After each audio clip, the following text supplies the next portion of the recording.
Oui, parce que personne n'a pris la parole. Je pense qu'il y a une façon de changer de ça, c'est de continuer à se bagarrer et de continuer à essayer de convaincre sur le terrain, chacun le sien. Terrain médical, par les réseaux sociaux. Moi non plus, je suis pas sur les réseaux sociaux. Je suis même pas un déçu qui les a quittés. J'y suis jamais allé. C'est un choix. Sur le terrain associatif, moi sur le terrain artistique, par exemple, là, je fais la prochaine pièce que je vais jouer, qui sera mise en scène par Alex Lutz, évoque ce sujet. Là, je fais des lectures publiques en ce moment du livre de Julia Foyce, Pas tous les hommes quand même, très régulièrement, qui est une sorte de mise au point salutaire, comme elle le dit. Pas tous les hommes quand même, mais à chaque fois un homme, et qui est vraiment un manifeste très précis, très engagé, très argumenté, très concret sur effectivement la situation du masculinisme et de la domination masculine des hommes dans ce pays. Voilà, moi sur mon terrain, je m'engage, et autour de moi, j'espère pouvoir fédérer par mes prises de parole, par la capacité, enfin la chance que j'ai d'être un personnage un petit peu connu, et donc que les micros et les caméras parfois se penchent sur moi. Voilà, je suis avec ONU Femmes France maintenant, très engagé auprès d'eux. David Pellico, le fils de Gisèle Pellico, est très engagé sur cette tribune. Il l'a initié. On a fait beaucoup d'émissions pour en parler. Donc voilà, moi, c'est le fameux colibri dont on parle tout le temps.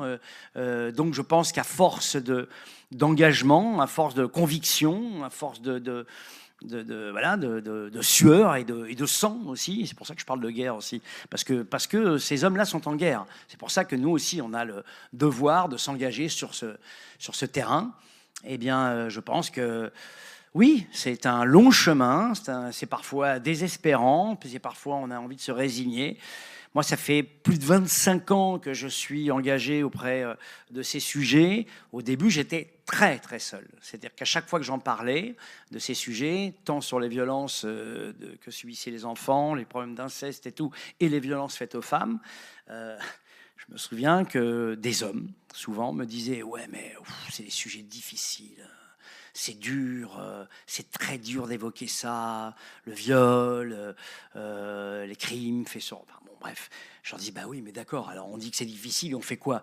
Non, je préfère m'engager sur d'autres sujets. Et puis, petit à petit, je connais voilà, des hommes qui s'engagent sur ce sujet. Moi, je suis parrain d'une maison à Dax, dans les Landes. Je suis parrain d'une maison initiée par Bertrand Lès, qui est un médecin d'accueil des femmes victimes une maison d'accueil des femmes victimes de violences conjugales. Donc voilà, il y a vraiment matière, chacun d'entre nous, à s'engager concrètement sur ces sujets, à le faire savoir grâce à vous, grâce aux médias. Moi, c'est les moyens que j'utilise. Alors, je suis pas sur les réseaux. Je pense que j'aurais effectivement...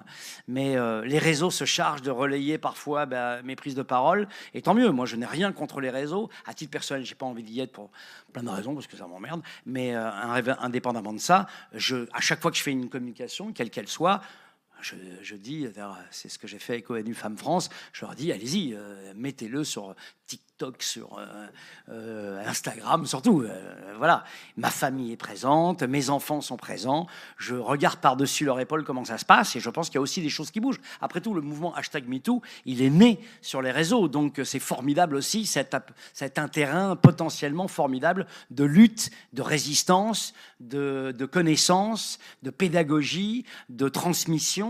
Donc voilà, s'il est bien utilisé, et la preuve avec toi, Thomas, tu l'utilises voilà, à bon escient. Et j'espère que tu as beaucoup d'abonnés, et de plus en plus. Et voilà, chacun peut contribuer, tels les petits colibris que nous sommes. Donc voilà, continuons. Mais je dis pas que c'est voilà. Peut-être que j'ai 60 piges, il me reste 20-25 ans.